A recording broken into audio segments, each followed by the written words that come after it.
Example number 10 and example number 11. If we just simply plug in infinity into the x location, we will get negative infinity minus infinity and infinity divided by negative infinity, which is impossible to do that. So we need to manipulate our function. Okay, so what can we do for number 10 is that we will factor out the x, and we have this is infinity multiplied by infinity, so the answer will be infinity.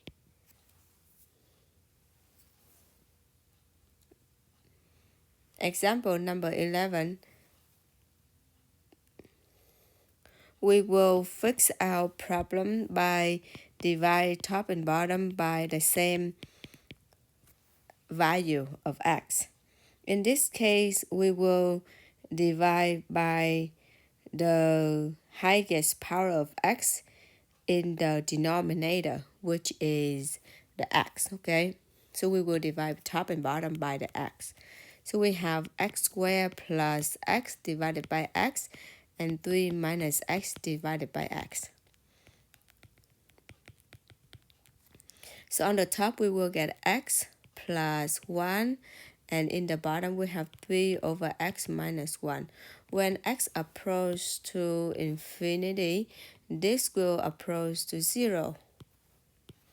And on the top, we have infinity plus 1 will give us infinity divided by negative 1 in the bottom. Then our answer will be negative infinity. And keep in mind that we should not write this step in our show work. So we should write outside. Okay. Example number 2, we want to sketch the graph of y equal to x minus 2 to the fourth plus x plus 1 times x plus 1 to the third times x minus 1 by finding the intercepts and its limits as x approaches to positive and negative infinity. So first of all, I'm going to do sketching at the same time and finding the x and y-intercept, okay? So from the problem, we know that the 0 will be the intercept. So we set this equal to 0, x minus 2 equal to 0, we get x equal to 2, x equal to negative 1, and x equal to positive 1. So we have positive 1, negative 1, and positive 2. They are the x-intercept. Now to find y-intercept, we will let x equal to 0. So if x equal to 0, then y equal 0 minus 2 to the 4, 0 plus 1 cubed, and 0 minus 1. So we have 16 times 1 times negative 1, and the answer is negative 16. So on the y part, I'm going to make 2, 4, negative 2, negative 4, negative 6, negative 8, negative 10, negative 12, negative 14, negative 16. So my y-intercept will be this point. So we can do approximately sketching the graph. So connect between this point and this point. We will connect the point in the below. So we will get this. And of course, if you want to be more exact, you can plug in the points more. But the problem just said that I need to use the x-intercept and the y-intercept. So I just connect them in the fast way. Okay, and then between 1 and 2, in order to connect them, you cannot connect straight like this, okay? So you need to find the point in the between of 1 and 2. So you plug in 0.5. So if x equal to 0.5, then the y you will find is some number positive, and then I will just connect them like this.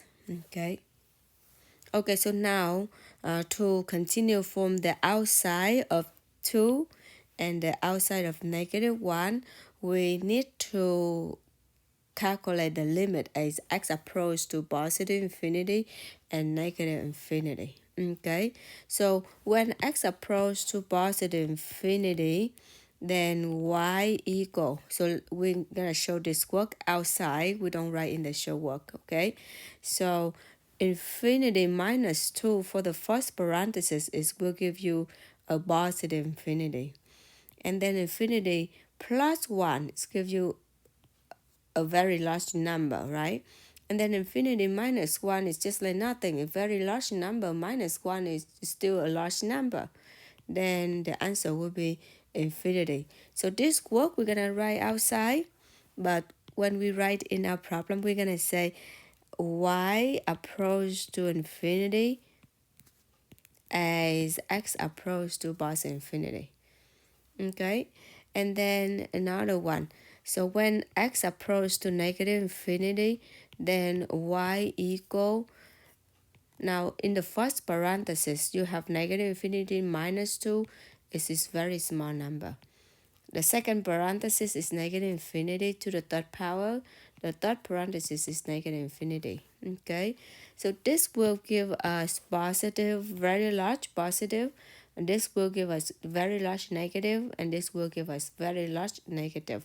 So at the end, our answer will be positive infinity. So what do we write? We're going to write like this.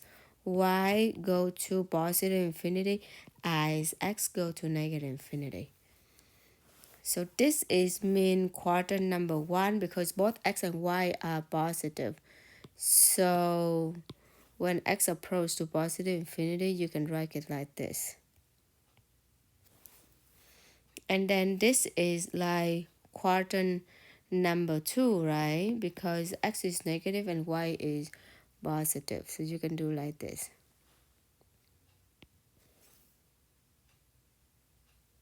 And I do not use more points. If you want more exact for this problem, you can make the numbers like 3, 4 to find out what is this number, or -2, -3, and so on. But if you check with the calculator, roughing calculator, our rough is very close to the right rough.